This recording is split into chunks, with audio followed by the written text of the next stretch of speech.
तो आज हमारे पास पंजाब पर केंद्रित कुछ स्रोत हैं।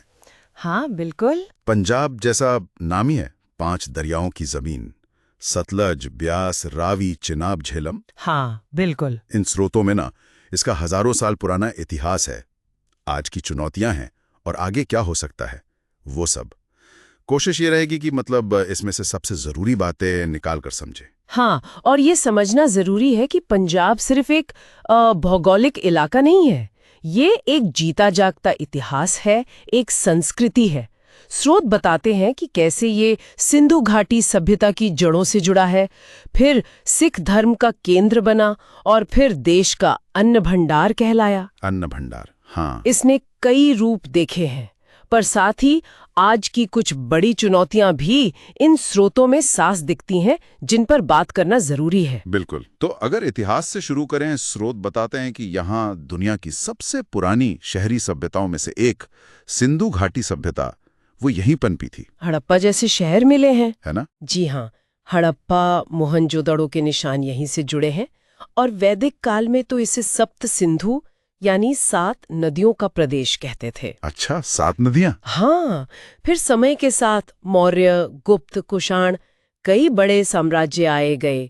दिल्ली सल्तनत, मुगल, सबका शासन रहा यहाँ। लेकिन एक बड़ा मोड़ तब आया जब 15वीं सदी में गुरु नानक देव जी ने सिख धर्म की नींव रखी। बिल्कुल, उसने पंजाब को एक नई पहचान दी और बाद में महाराजा रंजीत सिंह के समय में एक बहुत शक्तिशाली सिख साम्राज्य भी उभरा। ये सब चीजें मतलब इसकी आज के चरित्र को गढ़ने वाले बहुत अहम पड़ाव रहे हैं। और फिर ब्रिटिश दौर, वो भी काफी अहम रहा।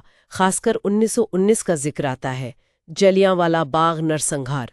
स्रोत कहते हैं कि इसने स्वतंत्रता संग्राम को जैसे झकझोर कर रख दिया था।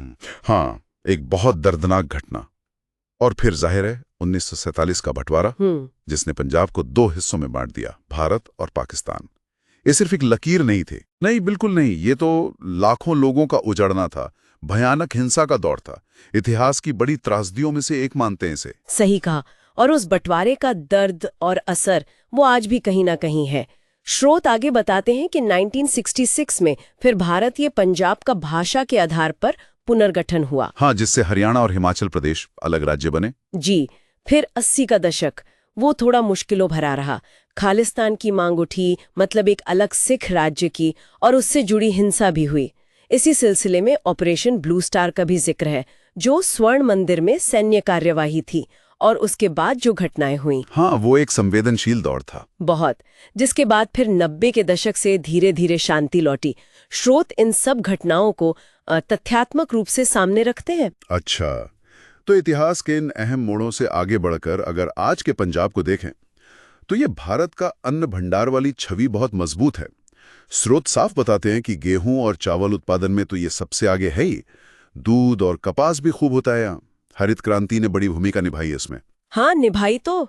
हरित क्रांति ने पैदावार तो बहुत बढ़ाई, लेकिन अब उसकी कीमत भी सामने आ रही है ना? स्रोत इशारा करते हैं गंभीर समस्याओं की तरफ, जैसे जमीन के नीचे पानी का स्तर वो तेजी से गिर रहा है। हाँ, ये बड़ी चिंता है। और पराली जलाने से प्रदूषण, और एक ही तरह की फसल, मतलब गेहूं चावल, इससे मिट्टी की सेहत भी बिगड़ रही है। किसानों पर कर्ज का बोझ, एमएसपी को लेकर चिंताएं, ये सब मुद्दे भी बने हुए हैं। यानी खेती जो पंजाब की जान है, वही अब कई चुनौतियों से घिर गई है।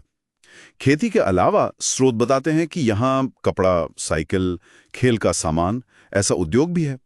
लुधियाना जैसे शहर इसमें आगे हैं। हाँ, लुधियाना, जालंधर और एमएसएमईज, मतलब छोटे और मंझोले उद्योग, वो भी यहाँ की अर्थव्यवस्था का एक जरूरी हिस्सा है। अच्छा, और संस्कृति की बात करें तो वो तो पंजाब की एक अलग ही पहचान है। अरे बिल्कुल, भांगड़ा गिद्दा का जोश है, गुरबानी संगीत का सुकून है, बैसाखी, लोहड़ी जैसे त्योहार है। अमृतसर का स्वर्ण मंदिर, हरमंदिर साहिब, वो तो दुनिया भर के लोगों के लिए आस्था का केंद्र है। और खाना, मक्की दी रोटी, सरसों दा साग। हाँ, बटर चिकन, लस्सी, कौन नहीं जानता। और दिलचस्प बात ये भी है, स्रोत बताते हैं कि कैसे पंजाबी संस्कृति दुनिया भर में फैली है, खासकर कनाडा, यूके, यूएसए, जहां बहुत बड़ी संख्या में पंजाबी बसे हैं। उन्होंने वहां भी अपनी पहचान बनाई है। सही बात है। लेकिन इन सब अच्छी बातों के साथ स्रोत कुछ गंभीर मुद्दों पर भी ध्यान दिला रहे हैं। हाँ। एक बड़ी चिंता है युवाओं में नशे की लत, खासकर जो सीमा से लगे इलाके हैं वहां। हाँ, ये एक बहुत बड़ी समस्या बन गई है और दूसरी तरफ बेरोजगारी और बेहतर भविष्य की तलाश में युवाओं का बड़ी संख्या में विदेश जाना, जिसे पलायन भी कहा जा रहा है, ये भी एक मुद्दा है। तो इन चुनौतियों से निपटने के लिए स्रोत कुछ रास्ते भी सुझाते हैं, जैसे खेती में बदलाव लाना जरूरी है। क्या बदलाव? जैसे गेहूं चावल के चक्र से निकलना, मक्का, दालें, फल, सब्जियां उगाना, ऑर्गेनिक खेती को बढ़ावा देना, पानी बचाने वाली सिंचाई तकनीक अपनाना, जैसे ड्रिप इरिगेशन। और युवाओं के लिए? उनके लिए स्किल डेवलपमेंट पर जोर देना, आईटी सेक्टर और नए स्टार्टअप्स को बढ़ावा देना, एमएसएमईज को और मजबूत करना, सौर ऊर्जा जैसे नए क्षेत्रों में निवेश बढ़ाना, पर्यावरण बचाने के लिए भी काम करना होगा, पराली प्रबंधन, पानी सहेजना, सौर ऊर्जा। पर्यटन की भी बात है शायद। हाँ, पर्यटन की संभावनाओं को भी उभारने की बात है। पंजाब में ऐतिहासिक और धार्मिक स्थल तो है ही, तो मतलब एक तरफ ये गौरवशाली इतिहास और जिंदा दिल संस्कृति है, दूसरी तरफ खेती, पानी, नशा, पलायन, ये सब बड़ी चुनौतियां हैं। और इन सब के बीच भविष्य को बेहतर बनाने की कोशिशें भी चल रही हैं। बिल्कुल। स्रोत यही तस्वीर पेश करते हैं कि पंजाब एक ऐसे मोड़ पर खड़ा है जहां उसे अपनी पुरानी ताकतों को सहेजना है और नई चुनौतियों का हल निकालना है। इसका इतिहास, वर्तमान और भविष्य सब आपस में गहरे जुड़े हुए हैं। इसने पहले भी बड़े बदलाव देखे हैं, अपनाए हैं। अब देखना है कि मौजूदा चुनौतियों से कैसे निपटता है। और यहीं पर हम अपने श्रोताओं के लिए एक सवाल छोड़ जाते हैं। पंजाब, जो हमेशा से देश का पेट भरता आया है, वो अपनी खेती को टिकाऊ बनाते हुए, पानी को बचाते हुए और अपने युवाओं को अपने पास रखते हुए ये संतुलन कैसे बना पाएगा? ये एक बड़ा सवाल है जिस पर सोचने की जरूरत है।